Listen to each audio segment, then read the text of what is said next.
السلام عليكم ورحمة الله وبركاته. الحمد لله رب العالمين والعاقبة للمتقين ولا عدوان إلا على الظالمين، والصلاة والسلام على النبي الأمين وعلى آله وصحبه أجمعين. أما بعد، ቁጥር 5 ከተማሪዎች የሚመጡ ጥያቄዎችና መልሶቻቸው ፕሮግራም ነው። ዛሬ ከምናያቸው ጥያቄዎች የመጀመሪያው ረመዳን ውስጥ ኢሻ ከመሰገዱ በፊት ልብስ ልገዛ ሱቅ ሄድኩ። ከሱቅ ሳልወጣ ኢሻ አዛን አለ። ልብስ መሸጫ ሱቅ የሚሰገደው እኔ ካለሁበት ሰፈር ከግማሽ ሰዓት በኋላ ነው። እኔም እስከሚሰግዱ ጠብቄ ልብሴን ገዝቼ ሄጄ በሰፈሬ መስጂድ ሰገድኩኝ። ሱቅ ውስጥ ከጀማዓው ጋር አለመስገዴ ተጠያቂ ያደርገኛልን የሚል ጥያቄ ነው። ጥያቄው ብዙም ግልጽ አይደለም። በጥቅሉ ዋናው ሶላተል ጀማዓን በወቅቱ መስገድ እንጂ እዚህ ቦታ ላይ ስገድ ተብሎ ግዴታ የሚሆንበት ሁኔታ የለም። ገበያ ውስጥ ባለ ሙሰላ ወይም መስገጃ ቦታ ከመስገድ ይልቅ 5 ወቅት ሶላት በአግባቡ አዛን የሚባልበት ራሱን የቻለ መስጂድ ላይ መስገዱ በአጅር ይበልጣል። ሆኖም የሶላቱ ወቅት ካላለፈና ወደ ሰፈር ተመልሶ በጀማዓ ከሆነ የሰገዱት ምንም ችግር የለውም። ወላኪን ጀማዓና ሰዓቱን አሳልፎ ወደ ሰፈር ተመልሶ ለብቻ ከሆነ ሶላቱ የተሰገደው ነዓም ገበያ ላይ ካለው ጀማዓ በወቅቱ አለመስገዱ አላህ ዘንድ ተባረከ ወተዓላ ያስጠይቃል። ሶላተል ጀማዓ ወንዶች ላይ ዋጅብና ግዴታ ነው። ሌላኛው ጥያቄ ከጉልበት በላይ የሚቀር ፓንት ለብሶ ውዱእ ማድረግና ከጉልበት በላይ ትንሽ ክፍተት ወይም ቀዳዳ ያለው ሱሪ ለብሶ መስገድ በሸሪዓው እንዴት ይታያል የሚል ጥያቄ ነው። ፓንት ለብሶ ውዱእ ማድረግ ምንም ችግር የለው። ምንም ሳይለብሱ ሁሉ ውዱእ ማድረግ እንደሚቻል በርካታ ዑለሞች ገልጸዋል። አንዳንድ ዑለሞች ራቆት መሆን የግድ ካልሆነ በስተቀር አይቻልምና ገላን ከታጠቡ በኋላ ፈጥኖ ልብስን ለብሶ ውዱእ ማድረግ ተገቢ ነው የሚል አቋም ቢኖራቸውም ገላን የታጠቡ እንደጨረሱ ራቆት ሆኖ ውዱእ ማድረግ ሁሉ እንደሚቻል የጠቀሱ ዑለሞች አሉ። በላጩ ገላን እንደጨረሱ ልብስ ለብሶ ቢያንስ እንኳ አውራ ላይ ፎጣ ጠቅልሎ ውዱእ ማድረጉ በላጭ ነው። ላኪን ራቆት እንኳ ሆነ ውዱእ ቢያደርጉ ውዱእ ላይ የሚያሳድረው ተጽዕኖ የለም። በመሆኑም ፓንት ለብሶ ውዱእ ማድረግ ምንም ችግር የለውም። ሶላት በሚሰግዱበት ጊዜ ግን ፓንት ለብሶ ወይም አጭር ቁምጣ ለብሶ መስገድ አይቻልም። እንደዚሁ ደግሞ ከጉልበት እስከ እምብርት ያለውን የሰውነት አካል የሚያሳይ የተቀደደ ወይም ደግሞ እጅግ በጣም ስስ የሆነን ልብስ ለብሶም ሶላት መስገድ አይቻልም። ሌላኛው ጥያቄ ሶላት በጀማዓ የተሰገደ የመጨረሻው ረክዓ ላይ ብንደርስ ኢማሙ ለተሸሁድ ተቀምጦ ከተሸሁድ በኋላ ሶላት አለ ነቢ ሲቀራ እኛም ሶላት አለ ነቢ እንቀራለን ወይስ አተህያቱ ብቻ ነው የምንቀራው?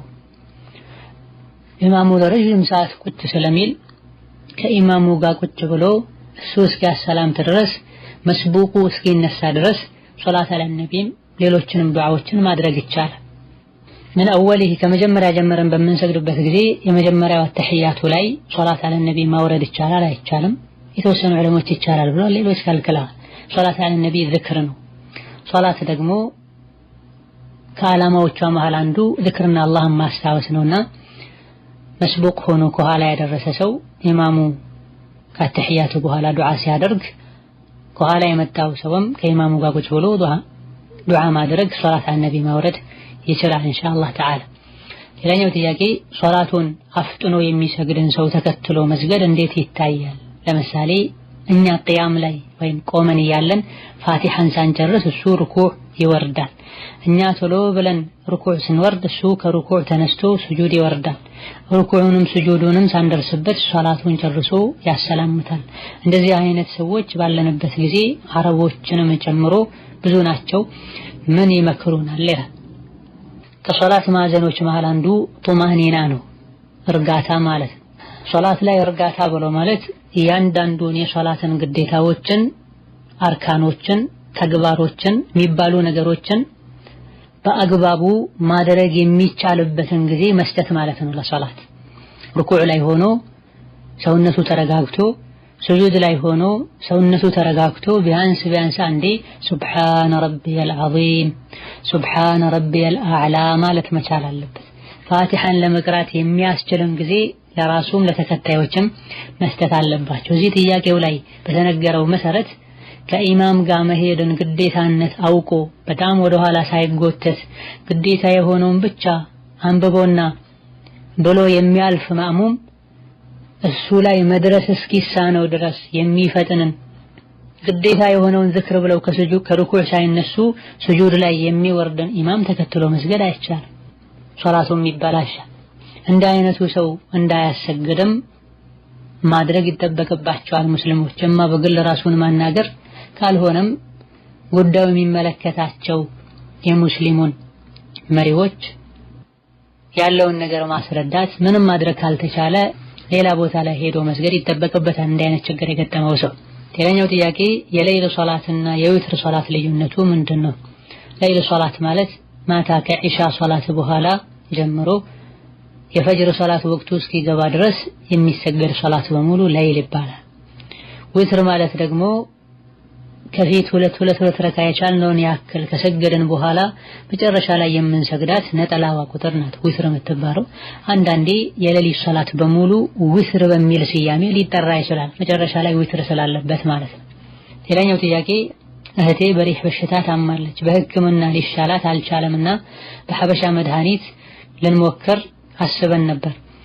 መድኃኒቱ በጠላ ነው የሚወሰደው፣ በሸሪዓ እንዴት ይታያል የሚል ጥያቄ ነው። ነቢያችን አለይሂ ሰላቱ ወሰላም የአላህ ባሮች ሆይ ታከሙ፣ መድኃኒት ውሰዱ፣ በሐራም አትታከሙ ብለዋል። ጠላ ከአስካሪ መጠጦች ይመደባል። ኸምርና አስካሪ መጠጥ በዲናችን ሐራም ነው፣ የተከለከለ ነው።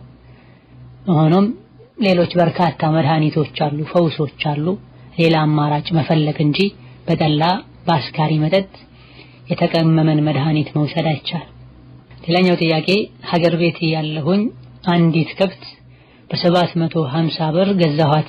ከዛም አንድ ቀን ከከብቶች ጋር የሰው ማሳ ውስጥ ገብታ ባለማሳው እንዳጋጣሚ ሲመታት ገደላት። ከዛም የገዛሁበትን ተቀበልኩት። ይሄ በሸሪዓው እንዴት ይታያል የሚል ጥያቄ።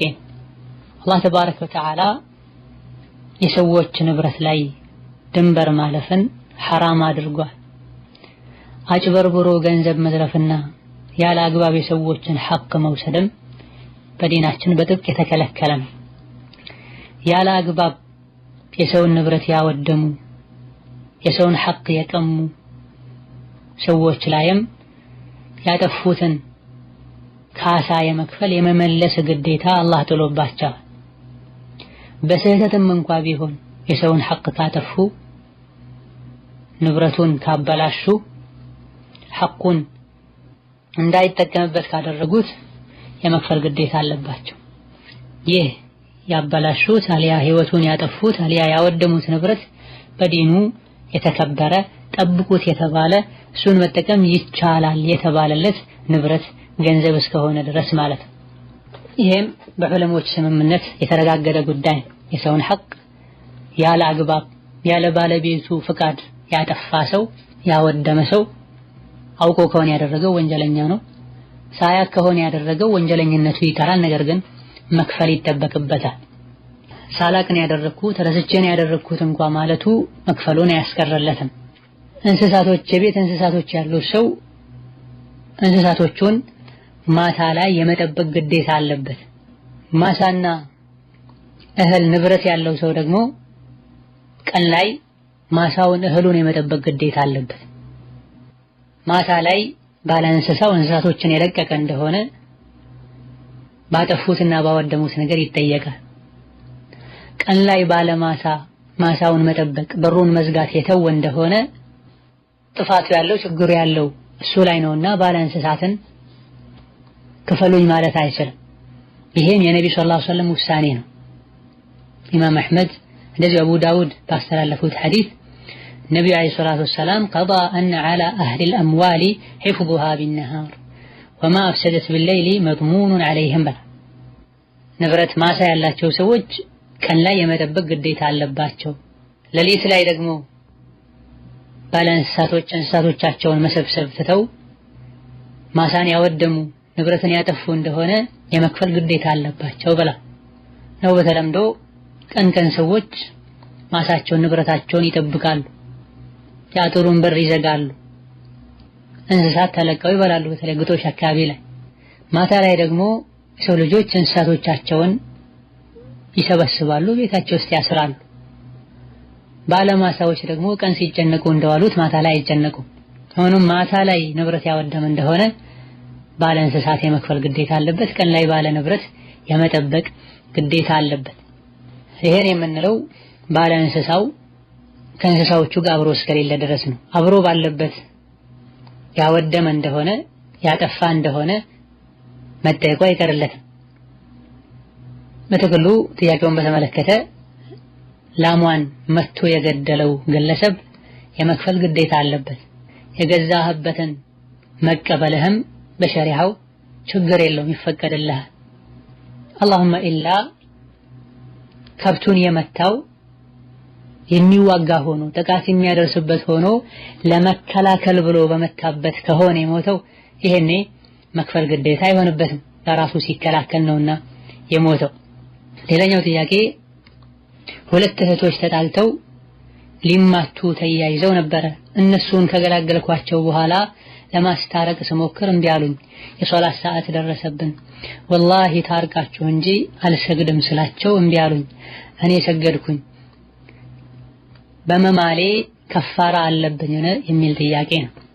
ናም አንድ ነገር እንዲህ ካላደረክ ወላሂ እንዲህ አላደርግም ብሎ የማለ ሰው አድርግ ተብሎ የተማለበት ሰው አላደርግም ካለና መሐል ላይ የማለበትን ነገር ካላሳካ የማለው አካል ከፋራ የማውጣት ግዴታ አለበት።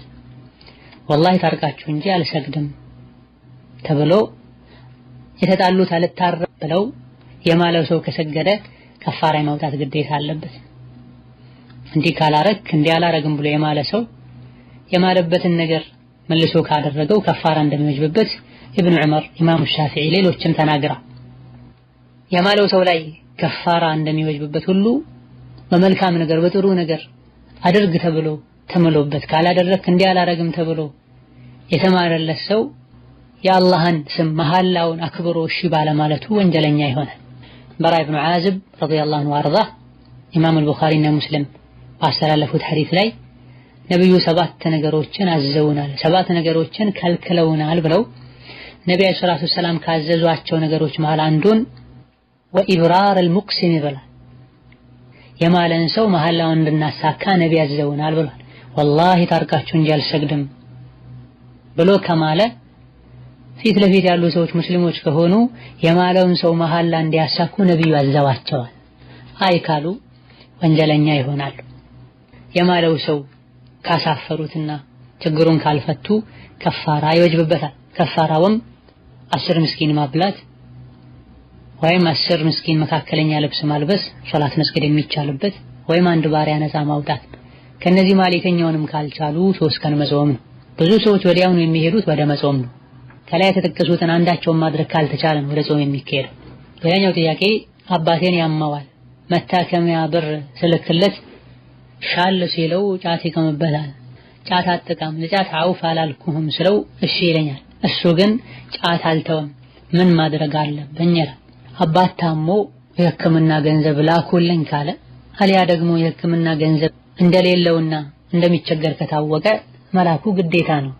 በሚላክበት ጊዜ ንያው ለሕክምና ተብሎ ይሆናል። ለሕክምናና መሰል ለሆኑ አላህ ዲኑ ለሚፈቅዳቸው ወይም ግዴታ ለሆኑ ነገሮች ተነይቶ ከተላከ እሱ እጅ ከገባ በኋላ በሚያደርገው ነገር በቀጥታ እንጠየቅም አላህ ዘንድ ተባረከ ወተዓላ። እነማ እንካ ጫት በላበት እንካ ሲጋራ ጭስበት ተብሎ ቢላክ አሊያ ደግሞ ለሁለቱም ለሐላሉም ለሐራሙም ተብሎ ቢላክ ይሄኔ መጠየቅ ይኖራል። ሆኖም በተቻለ ያክል ጥንቃቄ ማድረግ ወጪ አድርጎ ከዛ በኋላ ያወጣውን ያክል ወጪ እንዲጠይቅ ማድረግ፣ ብዙ የአባትነትን ክብር በማይነካ መልኩ በሌላ ቤተሰብ በኩል ልኮ ለሐላሉ ብቻ ወጪ እንዲያደርጉ ማድረግ፣ ወደ ሐራም የሚሄድበትን መንገድ ለማጥበብ ጥረት ማድረግ ነው። ሳይታመሙ አሞኛል ብለው ሳይቸገሩ ቸግሮኛል ብለው እየተቀበሉ ጫት የሚበሉበት መሰል የሆኑ ሐራም ነገሮች የሚያደርጉበት ከሆነ መላኩ ይከለከላል። ሌላኛው ጥያቄ የካፍርን ስጋ መብላት እንዴት ይታያል? ካፍር ሀዲያ የሰጡትን ልብስ መልበስና እሱን ለብሶ ሶላት መስገድ ይቻላል የሚል ጥያቄ። የካፊርን ስጋ መብላት አይቻልም። اللهم ኢላ ካፊር የሚለው አይሁድና ክርስቲያን ሆኖ ሲያርዱ ከአላህ ውጪ ያለን ስም ካላነሱበት ከአላህ ውጪ ላለ አካል ማረድ አይቻልም ብለው የሚያምኑ ከሆነ የአይሁድና የክርስቲያንን ብቻ መብላት ይቻላል። ወላኪን ባለንበት ጊዜ ሲያርዱም በስመ አብ በወልድ በመንፈስ ቅዱስ ብለው ነው የሚያርዱት። ከአላህ ውጪ ላለ አካልም ማረድ ይቻላል ብለው ያምናሉ። ካለው ሁሉ ካፍር ተመርቶ የክርስቲያንና የአይሁድ ስጋን መብላት ይቻላል የተባለው በዲናችን ኢብኑ ከቲርና ሌሎችም እንደጠቀሱት በመሰረቱ የአይሁድና የክርስትና እምነት ከአላህ ውጪ ላለ አካል ማረድ አይቻልም ብሎ ስለሚያመን ሲያርዱ ከአላህ ውጪ ያለን አካል ስም ስለማይጠሩ ነበር። ያሁኖቹ በግልጽ እንደሚታየውና እንደሚሰማው ለገብርኤል፣ ለሚካኤል፣ ለመድኃኔዓለም ብለው ያርዳሉ።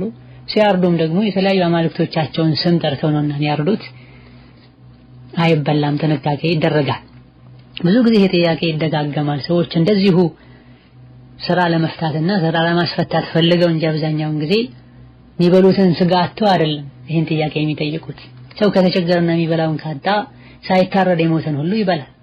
ወላኪን እንደዚሁ በማንሰራው በማያስፈልግና በማይመለከተን ጉዳይ የራሳችንም ይሁን የሌሎችን ሰዓት መሻማት የለብንም። ካፍር የሰጠውን ሀዲያ መልበስና እሱን ለብሶ መስገድ ምንም ችግር የለውም። ልብሱ ሐላልና ጧሃራ እስከሆነ ድረስ ሀዲያ ያመጣው ሰው ለኛ ብሎ ሰርቆ እንዳመጣው እስካላወቀን ድረስ እሱ በሚያምንበት ሃይማኖቱ መሰረት ሰርቶ ከስቦ እስካመጣው ድረስ ተቀብሎ መልበስ ይቻላል፣ መስገድም ይቻላል። አዲስ ከሆነ ዝም ብሎ ለብሶ መስገድ ይቻላል። የተጠቀሙት ከሆነ አጥቦ ለብሶ መስገድ ይቻላል። ሌላኛው ጥያቄ አንዲት ሴት ወልዳ የወሊድ ደሟ ከ20 ቀን በኋላ ከቆመ መስገድና መጾም ትችላለች ነው የሚል ጥያቄ። መቆሙ ከተረጋገጠ ከ3 ቀን በኋላም ይሁን ከ4 ቀን በኋላም ይሁን መስገድ ታጥቦ መስገድ ይቻላል። እነማ ብዙ ጊዜ 40 ቀን ሊቆይ ይችላል ተባለ እንጂ ዝቅተኛው ቀን አልተገደበም። በ2 ቀን በ3 ቀን በ4 ቀን ከቆመ ታጥቦ መስገድ ይቻላል። የግድ 40 ቀን አይጠበቅም። ሌላኛው ጥያቄ በአንድ ግሩፕ ብዙ ልጆች ስንቀራ እኔን የቀደመችኝን ልጅ ከሷ ለመድረስና እሷን ለማለፍ በፎካከራት ይህ እንዴት ይታያል? ዋናው መፎካከሩና በለጥኩሽ አለፍኩሽ ማለቱ እስካልሆነ ድረስ ቁርአንን ለማختም ቁርአንን ለመቅራት እስከሆነ ድረስ ይህ ኸይር ስራ ላይ መተባበር ነው፣ መልካም ነገር ላይ መሽቀዳደም ነውና ምንም ችግር የለውም። ወላኪን እኔ አለፍኩኝ እኔ በለጥኩኝ ያወሩ ሪያ ውስጥ ሱምዓ ውስጥ ይሁንልኝ ስሙልኝ የሚለው በሽታ ውስጥ ሊያስገባ አይገባውም። ሌላኛው ጥያቄ አንድ ኡስታዝ የሆነ ሰው ሴቶችን ሲያስተምር ሴቶች ብቻ ያሉበት ፕሮግራም ላይ ያለ ግርዶሽ ቢያቀርብ ወይም ቢቀርብ በሸሪዓ እንዴት ይታያል? ሴቶቹ ሙሉ ሒጃብ ያለበሱ ወይም ያልተሟላ ሒጃብ ያለበሱ ቢሆኑ ስለ ዲናችን ወንድና ሴት እንዲለያዩ እንዲራራቁ አዟል። ነቢም አለይሂ ሰላቱ ወሰላም አደራችሁን ወደ ሴቶች አትግቡ ብለዋል። በዘመናቸው በሰላሙ በኢማኑ ዘመን እንኳን ሴቶች ከኋላ ሆነው ሰግደው ወንዶች ሆይ ሴቶች ሳይወጡ ፊታችሁን አታዞሩ አትነሱ ይሉ ነበር። እሳቸው ራሳቸው እንኳን የተወሰነ ጊዜ ወደ ቂብላ ሆነው ይቀመጡ ነበር። ሴቶች መሃል መንገድ ይዘው እንዳይሄዱ ሁሉ አዘዋል። ليس لكن وسط الطريق عليكن بحافاته بلا ሴቶቹ ለእናንተ የመንገዱ መሃል አልተፈቀደላችሁ ዳርና ዳር ጥግና ጥግ ይዛችሁ ሄዶ በላ። እክትላጥ በዲናችን የተከለከለ ነው። ወንድና ሴት መቀላቀል ከወንድና ሴት መቀላቀል አንዱ ሴቶች ያሉበት ክፍል ላይ ወይ አዳራሽ ላይ አስተማሪ ተብሎ ፊት ለፊት ራቅም ብሎ ይሁን ቀርቦ መቀመጡ፣ መሃል ላይ መጋረጃ ሊኖር ይገባል። አሊያ ደግሞ ሌላ ክፍል ላይ ሆኖ በስፒከር ሊያስተላልፍ ይገባል እንጂ ሴቶች ሙሉ ሒጃብ አድርገውም ይሁን ፊታቸውን ገልጠው ወንድ ልጅ ፊት ለፊታቸው ቁጭ ብሎ ሊያስተምር አይገባም። ፊትናን ያመጣል፣ የተከለከለ ነው። እሱ ኢማን አለው ዲን አለው እንኳን ቢባል ሴቶችም ኢማን አላቸው ዲን አላቸው ሒጃብ አድርጓል እንኳን ቢባል ሸይጣን ሒጃብ አያደርግም፣ ሸይጣን ዲን የለው። ይሄን ባለንበት ጊዜ እየተስፋፋ መጥቷል። እሱ ያስተማረ ነው። ሴቶች የሱን ምንነት እየተማሩ ነው። ስለ ሰውነቱ ስለ አካሉ ገና እሱ አስተምሮ እንደወጣ እርስ በርሳቸው ያወራሉ። ይሄ በተጨባጭ የሚነገር ነገር ነው በግልጽ። ወንዶች አስተማሪዎች አላህን ሊፈሩ በደጋግ ቀደምቶች መንገድ መሰረት ሊሄዱ ይገባቸዋል። ማን ነበረ ከደጋግ ቀደምቶች መሃል ሴትን ሰብስቦ ከሴቶች ፊት ለፊት ቁጭ ብሎ የሚያስተምሩ? ኢማም ሻፊዒ አድርገውታል፣ ኢማም አህመድ አድርገውታል፣ ወይስ ሱሐባዎች ረድዋኑላሂ ዐለይሂም አድርገውታል? አላደረጉም። እነሱ በሄዱበት መንገድ ልንሄድ ይገባናል። ሌላኛው ጥያቄ ከ2 ዓመት በፊት ኒካህ አስሬ ነበረ። እኔ ሳውዲ ነው ያለሁት። ልጁ ደግሞ ኢትዮጵያ ሆኖ ነው። ኒካሁን ያሰረው አባቴ ነው። አባቴ ሶላት አይሰግድም፣ ኸምርም ይጠጣል። በሰዓቱ ስጠይቅ እንደተወ ነገረኝ። አሁን ግን እንዳልተወ ሰማሁኝ። ኒካሁ ትክክል ነው ወይ? ትክክል ካልሆነ አሁን ሀገር ልገባ ስለሆነ ኒካሁን ማደስ ስለፈለኩኝ ነው። ውክልና የአባቴ ልጆች ሶላት ስለማይሰግዱ የእናቴ ልጅ ወንድሜ መውሰድ ይችላል ወይ የሚል ጥያቄ። ሶላትን ሙሉ በሙሉም ይሁን በከፊል ግዴታነቱን ከማወጋም ይሁን ግዴታነቱን አስተባብሮ የተወሰው ይከፍራል። ግዴታነቱን ካስተባበለ እንደሚከፍር ሁሉም ዑለሞች ይስማማሉ። ግዴታነቱን ከማመንም ጋር ቢሆን በመዘናጋት በቸልተኝነት በግዴለሽነት የተወሰው ይከፍራል ብለዋል በርካታ ዑለሞች። ሆኖም ሶላት የማይሰግድ ሰው ያሰረው ኒካህ ትክክል አይሆንም። ሶላት የማይሰግድ ሰው ራሱን ማሰር አይችልም፣ ሌሎችንም መወከል አይችልም። ቀጥታ ከሱ ቀጥሎ ወዳለው ወልይ ይተላለፋል ኃላፊነቱ። አባት ሶላት ማይሰግድ ከሆነ አያት ያስራል፣ የአባት አባት ማለት ነው። አያት ከሌለ ወይም እሱም ተመሳሳይ ሁኔታ ከሆነ ያለው ሸቂቅ ወንድሞች ያስራሉ፣ በአባትም በእናትም የሚገናኙ። እነሱ ከሌሉ በአባት በኩል ብቻ የሚገናኝ ወንድም ያስራል። ካልሆነ ወደ አጎቶች ይኬዳል፣ ካልሆነ ወደ አጎት ልጅ ይኬዳል። እነዚህ ሁሉ ከሌሉ ወደ ሸሪዓ ፍርድ ቤት ይኬዳል እንጂ የማይሰግድ አባት መወከልም አይችልም፣ ራሱን ማሰር አይችልም። ሶላት የማይሰግድ አባት ያሰረው ኒካህ፣ ሶላት የማይሰግድ ወልይ ያሰረው ኒካህ እንደ አዲስ መታሰር ይኖርበታል። የእናት ልጅ ራሱ ኒካህ ማሰር አይችልም። ሶላት በመተው ምክንያት የከፈረው አባትም ሊወክለው አይችልም። ስለዚህ በእንዲህ አይነት ሁኔታ ላይ የሚያስረው የእናት ልጅ ሳይሆን ቀደም ሲል የጠቀስኳቸው ከአባት ቀጥሎ ያሉ ኒካህ ማሰር የሚገባቸው ወልዮች ከሌሉ ሸሪዓ ፍርድ ቤት ተኬዶ ኒካሁ እንደ አዲስ ይታሰራል። ሌላኛው ጥያቄ ሳገባ የማህር ብር 1000 ሪያል ተስማምተን ከዛም እኔ 500 ጨምሬ 1500 ሪያል አድርጌ ሰጠኋት። እዛ ሲሄድ መልሳ ሁሉንም ሰጠችኝ። ከዛም ከጋብቻ በኋላ ወደ ስራ ተመለስኩኝ። ልክ ወር ሲሆነኝ ና ቶሎ አለችኝ። እኔም ያለሁበት ሩቅ እንደሆነና በየወሩ እንደማልሄድ ነገርኳት። እሷም በየወሩ ካልመጣ ፍታኝ አለችኝ። እኔም ከ4 ወር አንዴ እመጣለሁ፣ እስከዛ ስራሽን ስሪ ብዬ ለመንኳት። በዘመዶችም አስለመንኳት፣ አቃተች። እምቢ ስትለኝ ፈታኋት። የሰጠሁን 1500 ሪያል መለስልኝ አለችኝ። እኔም 1000ን መለስኩላት።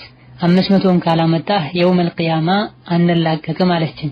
እኔ ያስቀረሁት ከተስማማንበት በላይ ጨምሬ የሰጠኋትን ነው። ይህ ብር ሐቋ ይሆናል ወይ የሚል ጥያቄ ነው። በመጀመሪያ ደረጃ ባልና ሚስት ሶብር ሊኖራቸው ሊመካከሩ ምክንያታዊ ሊሆኑ ይገባል። ትዳር ቀልድ አይደለም። ባልም የሄደው ለሥራ እስከሆነ ድረስ ሁኔታውን ልትረዳ ከጎኑ ልትቆም ይገባታል። በተለይ ጥያቄው ላይ እንደተገለጸው በየ4 ወሩ እንጂ መምጣት አልችልም ብሏል። በሸሪዓ ባል በበቂ ምክንያት ለ4 ወር እስከ ለ6 ወር ከሚስቱ ርቆ መቆየት ይችላል። ከዛ በላይ ግን እስካልፈቀደችለት መቆየት አይችልም። ከሷ የራቀው ለሁለቱም ለወደፊት ህይወት ብሎ እስከሆነ ድረስ ሚስት ይሄን ልትረዳ ሶብር ልታደርግ የባሏን ሐቅ ልትጠብቅ ይገባታል። ባልም በተቻለው ያክል ባለቤቱን ቤተሰቦቹን ቶሎ ቶሎ ሊዘየር ይገባዋል። ለፍቺ መቻኮል ተገቢ አይደለም። ወንዶንም ሴቷንም ይጎዳል። በተለይ ሴት እህትን በጣም ይጎዳል። በየጊዜው የምንሰማው ስለ ፍቺ ብቻ ነው። ከሚጋቡት በ2 በ3 እጥፍ የሚፋቱት እየበለጡ በትዳር ጉዳይ በተደጋጋሚ አላህን ፍሩ ብሏልና አላህን ልንፈራ ልንታገስ የትዳርን ክብደት ልናቅ ይገባናል። ወአኸድነ ሚንኩም ሚሳቀን ገሊዛ ብሏል። የትዳርን ውል ከባዱ ቃል ክዳን ብሎታል አላህ ተባረከ ወተዓላና ልናቀለው ክብሩን ልንነካው አይገባም። የብሮችን መመላለስ በተመለከተ ባል ለሚስቱ መህር ከሰጣት በኋላ በራሷ ፈቃድ አሳልፋ አንካ ብላ ከሰጠችው ብሩንም ከተቀበለው በኋላ መልስልኝ ብላ መጠየቅ አትችልም። ነብያችን ሰለላሁ ዐለይሂ ወሰለም ስጦታ ሰጥቶ ሲያበቃ መልሶ ስጡኝ የሚል ልክ እንደ ውሻ ነው። አስመልሶ ሲያበቃ ተመልሶ ትኮቶን እንደሚበላ ብለዋል። በዲናችን አንድ ነገር በእንስሳ ከተመሰለ በጃሂልያ ከተመሰለ ሐራምነቱ ይታወቃል። ስለዚህ ባል በራሷ ፈቃድ የሰጠችውን የመህር ብር ከተቀበለ በኋላ የመመለስ ግዴታ የለበትም በበጎ ፈቃደኝነቱ እንጂ በመሰረቱ መመለስ አይወጅብበትም ከማለታችን ጋር 1000 ብር መልሶላት ሳለ 500ን ካልሰጠኝ የቂያም ቀን እንላቀቅም የሌለንን ሐቅ መጠየቅ ነው የሚሆነው። ይልቁንስ አፍ መባባሉ የተሻለ ነው። እሱም ሙሉን ቢሰጣት በላጭ ነው፣ ኸይር ነው። ሲፈታት ሁሉ የሚያስደስታትን አንዳንድ ነገር ቢያደርግላት በላጭና የሚመከር ነገር ነው። ሆኖም ነገሩ ከሮ ካልሰጠኝ አንላቀቅም ማለት ደረጃ ከደረሰ እሱም መተው ካልቻለ ሐቅ አለብኝ ወይ አላህ ዘንድ ያስጠይቀኛል ወይ አያስጠይቅም በራሷ ፈቃድ እስከሰጠችና እጅህ ላይ እስከገባ ድረስ። ሌላኛው ጥያቄ ባለቤቴ ሀገር ሆኖ ብር ላኪ ይለኛል። እኔ ለሱ ካላኩና ካላክሽ ብሎ ከተጣላኝ የሱን ሐቅ አለመዋጣት ወይም አለመታዘዝ ይሆናልን የሚል ጥያቄ ነው። ስትጋቡ የሰራሽውን ገንዘብ በሙሉ ትሰጪኛለሽ ወይም የጋራችን ይሆናል የሚል ስምምነት ካላችሁ እንደ አስፈላጊነቱ ሲቸገር እሱ ስጪኝ ካለ አሁን መስጠት ግዴታ ይሆናል። ወላኪን ሲጋቡ እንዲህ አይነት ስምምነት ከሌለ ሴት ልጅ አስተዋይ እስከሆነች ድረስ የራሷን ገንዘብ እንደፈለገች ማድረግ ትችላለች። አባካኝ ካልሆነች ገንዘብ መያዝ አትችልም ካልተባለች ለምን በምን መልኩ ምን ያክል ማውጣት እንዳለባት የምታውቅና ገንዘብ መያዝ የምትችል ሴት ከሆነች የራሷን ገንዘብ እንደፈለገች ማድረግ ትችላለች። ራጅሑ ይሄ ነው። ላኪን ለትዳር ዘላቂነት ለመጣጣም የተሻለው በእያንዳንዱ ነገር ባሏን አሳውቃ አስፈቅዳ መሆኑ ነው። ወላኪን እዚህ ጥያቄው ላይ እንዳለውና በየጊዜው እንደሚሰማው በየቀኑ የሰራሽበትን ብር እኔ ጋር አምጪ መባል የለበትም። ከአንሁ ሲያገቡ ብር ብቻ ፈልገው የሚያገቡ ነው የሚመስለው። በየወሩ የምትቀበዩን ደሞዝ እኔ ጋር አስቀምጪ ወይም ወንድሜ ጋር አስቀምጪ ወይም እገሌ የሚባለው ዘመዴ ጋር አስቀምጪ ይሏታል። የቤት ኪራይ እሷን ሸፍኝ ይሏታል። የሚያስፈልገውን ነገርም እሷን ግዢ ይሏታል።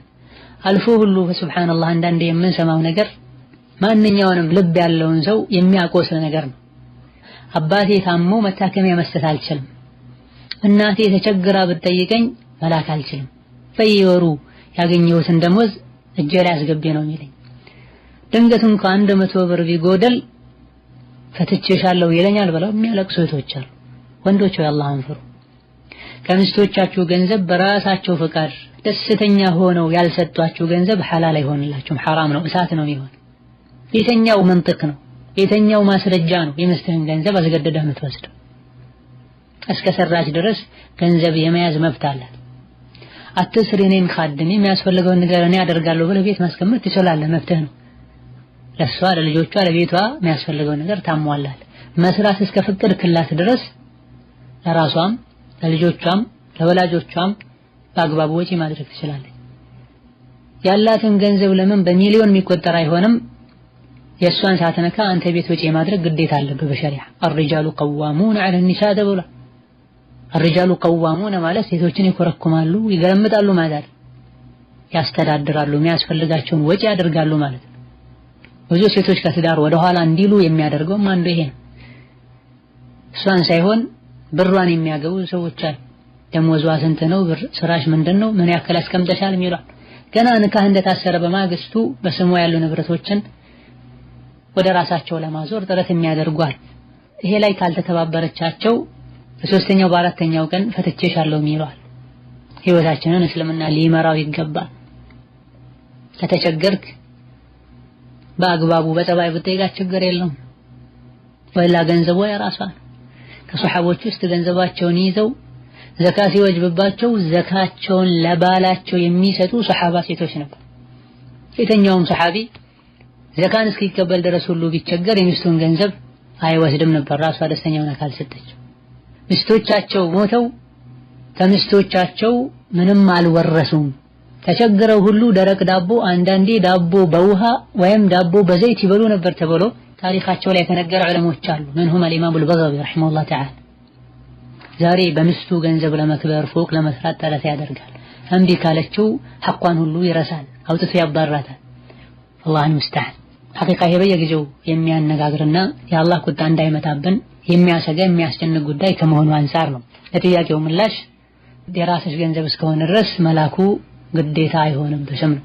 اللهم ኢላ መጀመሪያ ላይ እንዴት አደርጊያለሽ ብላችሁ እንደ ሸርጥ ያስቀመጣችሁት ነገር እስከሌለ ድረስ ወይም ደግሞ ሀገር ላይ ተጋብታችሁ ወደ ውጭ ሀገር ሲልክሽ ለዚህ ያክል ጊዜ ሰርተሽ ነይ ብሎ ከሆነ ያላከው ካንቺ ሊያገኝ የሚገባውን ኺድማ የቤት ውስጥ ኺድማና ሐቁን የተወው ውጭ ሄደሽ ሰርተሽ እንድትለውጪው ከሆነ መሄዱ ለብቻ መሰደዱ حرام ከመሆኑ ጋር ይሄኔ መላኩ ግዴታ ይሆናል እንላለን። ሌላኛው ጥያቄ በኒካህ ጊዜ ወንዱ ለሴቷ ቀለበት ማልበስ ሴቷ ለወንዱ ቀለበት ማልበስ በሸሪዓ እንዴት ይታያል የሚል ጥያቄ ነው። የጋብቻን ቀለበት ማድረግ በመሰረቱ የመጣው የተጀመረው ከሌላ እምነት ተከታዮች ነው፣ ከክርስቲያኖች ነው። እነሱም ከሌሎች የወሰዱት ነው ሲጀምር። ከጊዜ በኋላ ያደገ ሄዶ ቀለበት ማድረግ ፍቅር እንደሚጨምር አለማድረጉ መለያየትን እንደሚያመጣ እስከ ማመን ደርሰዋል። በመሆኑም እጮኞች ቀለበት ማድረጋቸው ፍቅር ያመጣል ውዴታን ይጨምራል በለው ከሆነ ይህ ሐራምም ሽርክም ነው። ምክንያቱም ከሽርክ አይነቶች ቲወላ ተጠቅሷል። ቲወላ ማለት መስተፋቀር ማለት ፍቅር የሚያመጣን ነገር ማድረግ ማለት ፍቅር ይጨምራል ፍቅር ያመጣል ብሎ አምኖ ማድረጉ ሐራምና ሽርክ ሲሆን እንደዚሁ ዝም ብሎ ማድረጉ ሁሉ የካፍሮች ዓዳና ባህል ነው። አልፎ ሁሉ ቀለበቱን ሲያጠልቁት መጀመሪያ አውራጣት ጫፍ ላይ አስቀምጠው በስመ አብ እንደሚሉ ቀጥሎ አመልካች ጣት ላይ ሲያስቀምጡ በወልድ እንደሚሉ ሶስተኛ የመሃሉ ረጅም ጣት ጫፍ ላይ አስቀምጠው በመንፈስ ቅዱስ እንደሚሉና በመቀጠልም ከመሃሉ ከረጅም ጣት ቀጥሎ ባለው ብዙ ጊዜ ቀለበት በሚያደርጉበት ጣት ላይ አሜን ያሉ እንደሚያጠልቁ ዑለሞች ረሂመሁላህ ተዓላ ጠቅሰዋል። ከዚያ መጣጡ አስሉ ከካፍሮች የተወሰደ ነው። በዚህ መሰረትም የሚያደርጉ ሰዎች ብዙ ጊዜ የጋብቻ ቀለበታቸውን ላለማውለቅ ጥረት ያደርጋሉ። ያወለቁ እንደሆነም ይደንቃቸዋል። ትዳራቸው እንደሚፈርስ ፍቅራቸው እንደሚበጠበጥ ያምናሉ። ስንትና ስንት ያጠለቁአሉ ትዳራቸው ሁሌም እንደተበጠበጠ ነው። ስንትና ስንት ደግሞ ይህን ቀለበት ያላደረጉ አሉ በሰላም በፍቅር ይኖራል። አሁንም ፍቅር ያመጣል ሰላም ያመጣል ውዴታ ይጨምራል ተብሎ ከሆነ የሚደረገው ሽርክ ነው፣ አይቻልም። ዓዳ ነው እንደዚሁ ዝም ብለን ነው የምናደርገውም ከሆነ የካፍሮች ዓዳ ነው ብሏል ኢብኑ ዑተይሚን ሼኽ አልባኒ ሌሎችም። በላጩ መተው ነው። ነገር ግን ዓዳ ሆኗል ባህል ሆኗል ከእምነት ጋር ምንም ያገናኘው ነገር የለም ተብሎ ከሆነ የሚደረገው አንዳንድ ዑለሞች የፈቀዱበት ሁኔታ አለ። ሆኖም ማድረጉ ካስፈለገ ከሃዲያ ከስጦታዎች ውስጥ ገዝቶ ሰጥቶ ራሷ ብታደርግ እንደዚህ እሷም እንዲህ አይነት ቀለበት ሳይባል እግሬ በሚባለው ጣት አድርጉ ሳይባል ለባሏ ቀለበት ገዝታ ብትሰጥ ምንም ችግር አይኖርም። ላኪን ብዙ ጊዜ በተለመደው መሰረት የግድ እግሬ የሚባለው ጣት ላይ አርጉት የምታጠልቅለት እሷ መሆን አለባት የተባለ እንደሆነ ከድንጋይ የሚያጋጨው ነገር ስላለ ይከለከላል። አንዳንዴ ገና ኒካህ ሳይታሰር ነው ወንዱ ለሴቷ ሴቷ ለወንዱ የሚያጠልቁት። ወንድ ልጅ የባድን ሴት እጅ መንካት ሴት ልጅ የባድን ወንድ እጅ መንካት ሐራም ነው የተከለከለ። ኒካህ እስካልታሰረ ድረስ ሊነካት ለተነካው አይገባም። ሌላኛው ጥያቄ ያለ ኒካህ የተወለደች ሴት ልጅ ስታገባ ኒካህ የሚያስርላት ማን ነው? ያደገችው ከእናቷ አባት ጋር ነው። ሴት ልጅ ያለ ኒካህ ከሆነ የተወለደችው ኒካህ የሚያስርላት የሙስሊሞች ቃዲ ነው። ኒካሁ ሸሪዓ ፍርድ ቤት ላይ ይታሰራል። ያደገችው ከእናቷ አባትም ጋር ይሁን ከእናቷ ወንድሞችም ጋር ይሁን በእናት በኩል ያሉ ዘመዶች ኒካህ አያስሩ። ሌላኛው ጥያቄ አንዲት የተፈታች ሴት ዒዳዋን ሳትጨርስ ለማግባት መስማማትና መጫወት ትችላለች ወይ? ሳይፈታት በፊት ለስድስት ወር ያክል ተራርቀው ቆይተዋል። ሴት ልጅ አንዴ ከተፈታች ዒዳዋ እስኪያልቅ ድረስ አንድን ወንድ ካንተ ጋር እንጋባለን ብላ መቁረጥና መወሰን አይቻልም።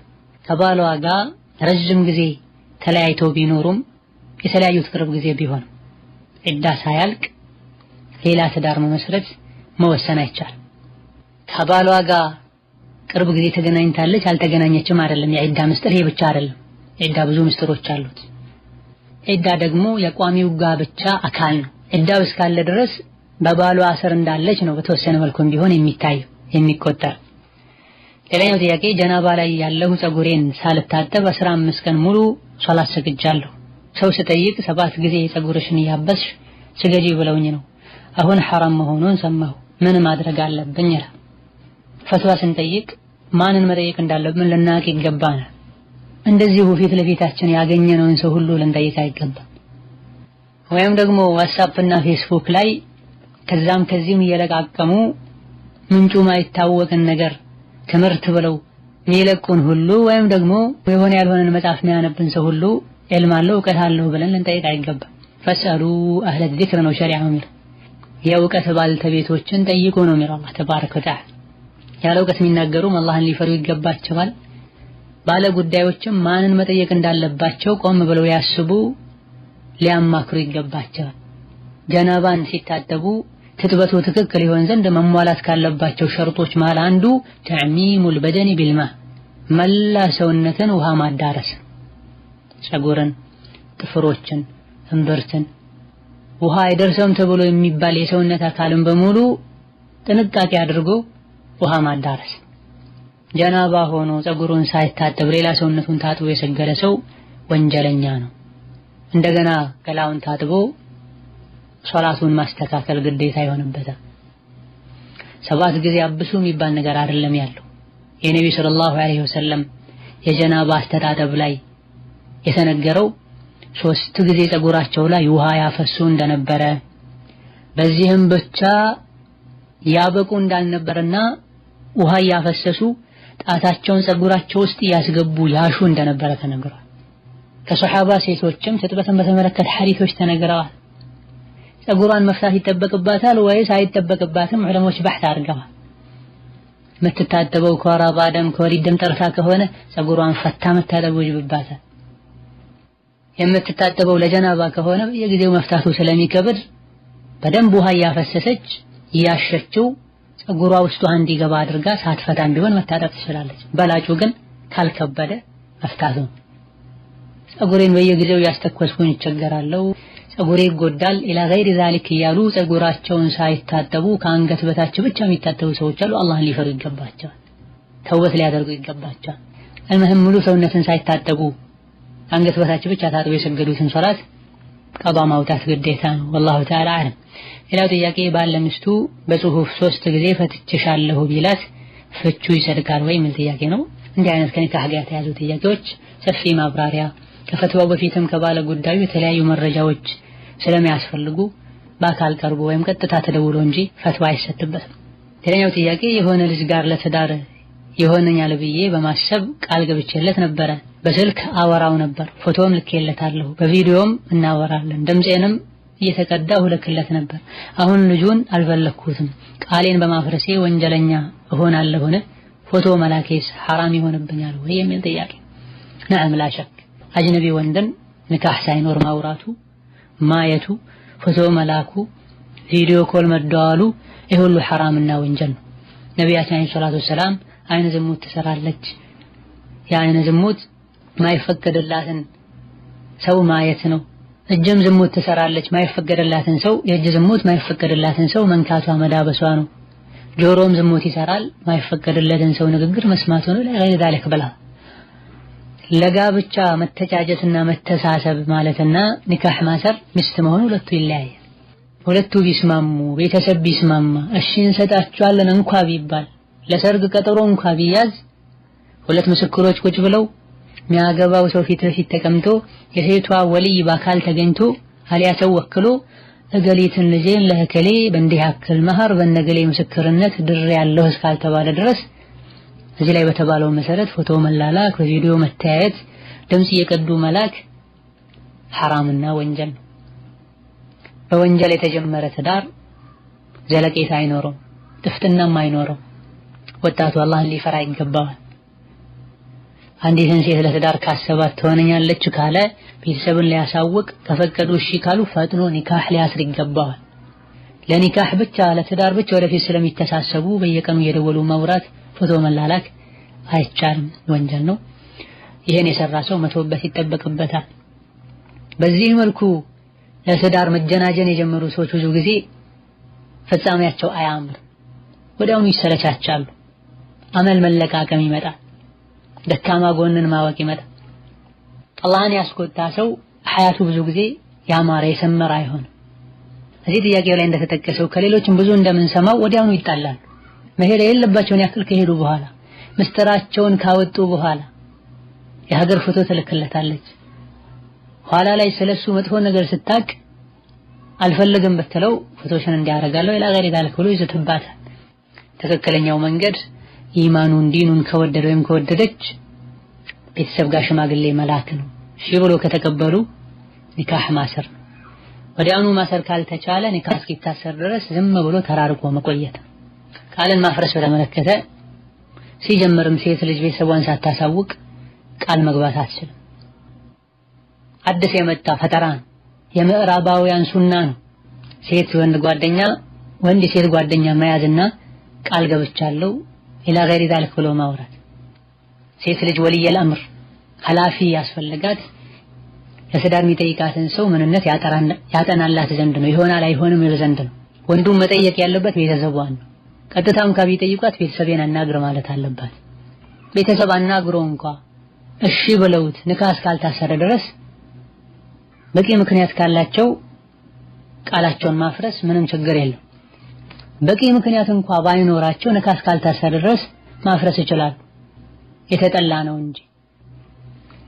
አማ ሴቷ ከሆነ ቃል የገባችው መጥፎ ነገር ከገጠማት ከሰው መጥፎ ነገር ካየች አልያ ቤተሰብ አይሆንም ካላት በተተው ችግር የለውም። ሌላኛው ጥያቄ አንድ ሰው ዝሙት ሐራም መሆኑን ያወቀ ከሰራ ተጸጽቶ ከተመለሰ ከፋራ አለበት? እኔም ከፋራው መተውበት ነው፣ አላህን ምህረት መጠየቅ ነው። ከከባድ ወንጀሎች መሃል አንዱ ዚና ነው።